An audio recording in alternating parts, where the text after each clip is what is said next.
Welcome back, my name is LastKnownMeal and today we're gonna be talking about Witchfire, a game that I find very interesting, mostly because graphically this looks insane, and at first it seemed one of those games that we see on E3 that looks phenomenal and then we never hear anything about it. But Witchfire is being made by the Astronauts. They are the team behind The Vanishing of Ethan Carter, a truly atmospheric game that I played such a long time ago, and even though I didn't play it for long, I did finish the game and I really goddamn enjoyed it. And the first thing that caught my attention were the graphics, obviously. They look surreal, and one of the reasons for that is that they're using, well, obviously Unreal Engine 4, but they're also using photogrammetry tech that they used in The Vanishing of Ethan Carter, and that allows them to scan real-life items, objects, even buildings, and use them as digital assets. That gives you this whole new level of detail, and even though it looks like one of those games that usually gets downgraded, I really hope Witchfire is not one of them, especially because they stated that they want to push this technology to new heights. And honestly, if we do get a game with these graphics and this gameplay, oh, it's gonna be so goddamn awesome. So what is Witchfire? Is it a shooter or an RPG?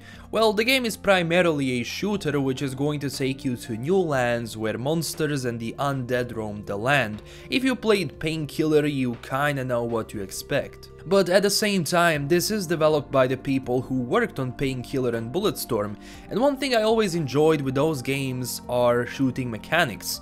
They have the knowledge and experience to do it. Next thing I want to talk about besides weapons, which we obviously saw only two, the hunting aka repeater rifle and the revolver. And by looking at it, you kinda know what guns to expect. I'm wondering if they're going to use any assault rifles or something like that, and I wonder like what kind of a mix of weapons is there going to be. Are they keeping to these weapons which are a bit more historic, or are they going to do some crazy stuff which only comes from imagination? Besides that, you also have abilities you can use. We only saw one where you kinda lift and push enemies, so the combination of that and gunplay is something that I'm very excited about. Next thing, the dash. Yes, I can't say it enough, I love the dash mechanics here. If there is something I want to see in a fast-paced shooter game, it is an ability to dash, and this looks so sexy. So this dark fantasy first-person shooter is a dream for everyone who loves Doom and Painkiller. It's honestly been a while since we started getting games like these, where the only mission you have is to shoot stuff and look good doing it. So far we don't have the exact details about the game. One thing we know is that the first entry about this game came out in 2007 and that they will release sometimes in 2020. At first people assumed that the release date was this year in 2019, but they said that it's unlikely and they are pushing for a 2020 release. Honestly, I have no problem with this for as long as the final product is what everyone wants. And I just hope that besides great gunplay, we shall see a good story. I mean, shooting stuff is cool, but if there is a good reason behind it, it makes me more immersed in the game. Now, they also said that so far they're only planning this game for PC, which is going to be available on Steam, but also this post was made in 2017, so maybe now they're planning console releases as well. Again, nothing has been confirmed so far for consoles. And one more thing which will definitely make this game stand out are boss fights.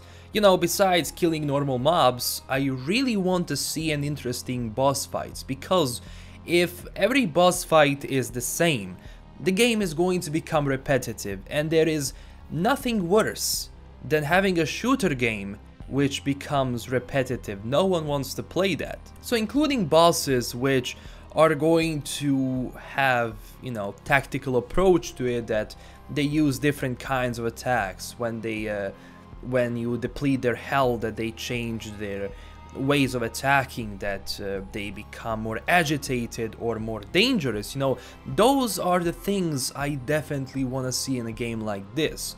So every single enemy we fight, I want him to kind of act differently. If those are the same enemies with different skins, then it's not going to make this stand out. But if there is actual depth in every single boss, in every single mob, how they attack, how we defend ourselves, how we attack them, that is what keeps people going. That is what keeps people playing a certain game. I've had multiple times where I played an FPS game, like a specific shooter, nothing else, and becomes boring because, well, it all feels the same. But if there is a change, well, that keeps me glued to my seat. I also like that they're active on Twitter and other social media, and you can bet I will be following this game and play it after it comes out. So for all the Witchfire news and info, subscribe to stay up to date. So that is all for today. This is LKM signing out. Tell me down below what you think about this. Are you looking forward to this? What are your concerns? I want to know it all. Also smash that like and subscribe button for more news, and visit me up on Twitter and Discord to continue the discussion there. Stay classy everyone, and bye bye.